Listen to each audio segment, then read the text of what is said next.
Assalamualaikum warahmatullahi wabarakatuh. Ini saya baru aja ketemu pasien ya. Aduh, saya pengen ingetin teman-teman semua untuk kalau teman-teman ibu-ibu yang punya anak perempuan harus benar-benar dijaga anak perempuannya baik-baik.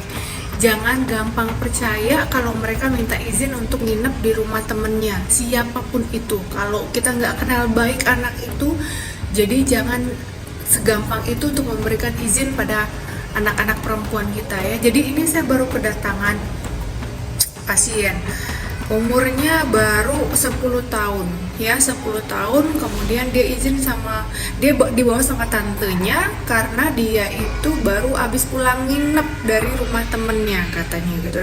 Dan ini temennya itu dia kenal cuman dari sosmed, dari Instagram, teman main, teman perempuannya, sama-sama umurnya 10-11 tahun.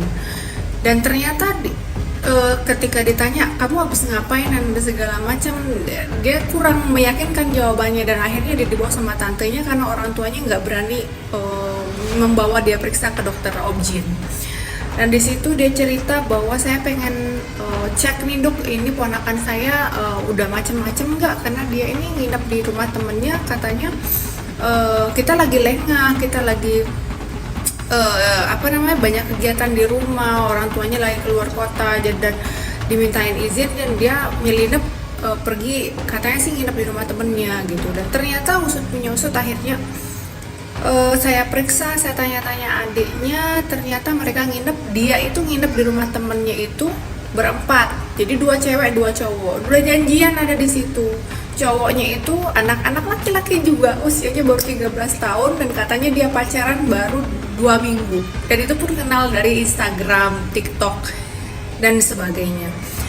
Jadi mereka nginep di rumah itu karena temannya si ini, dia nginep di rumah teman ceweknya ini. Teman ceweknya itu pun juga orang tuanya lagi nggak di rumah karena orang tuanya semua lagi ada di rumah sakit. Jadi rumahnya itu lagi free gitu. Jadi 2 laki-laki, 2 teman-teman laki-laki bocil-bocil itu juga pada ikutan nginep di rumah si temannya si cewek ini gitu. Ya Allah ya Robbi. Dan di situ saya tanya, kemudian saya periksa. Sebelum saya periksa saya tanya memang kan, gimana kejadiannya di sana, kamu udah ngapain aja. Dan tentunya dengan pendekatan psikologi kepada anak-anak, akhirnya sebelumnya dia nggak mau ngaku sama tantenya, sama om, sama bapak ibunya kalau dia udah ngapa-ngapain. Dan ternyata di situ ternyata ketika sama saya dia ngaku, iya saya sudah, mohon maaf ya, ciuman, sudah dipegang bagian atas dan juga di bagian bawah. Saya tanya apakah itu cuman pegang aja atau memang sudah sampai terjadi macam-macam, dan ternyata sudah terjadi hubungan badan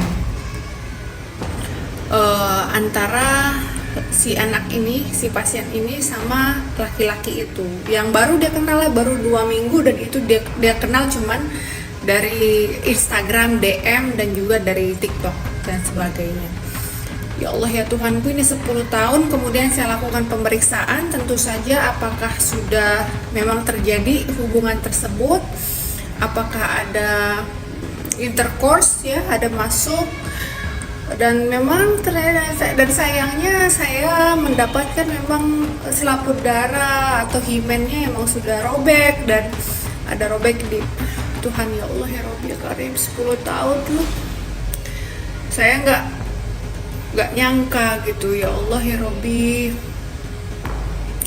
Jadi buat ibu-ibu di luar sana yang punya anak-anak, anak-anak perempuan ya, tolong dijaga baik-baik. Padahal ini anak dia sekolah di tadi bilangnya masih SD ya, SD, tapi SD pakai hijab.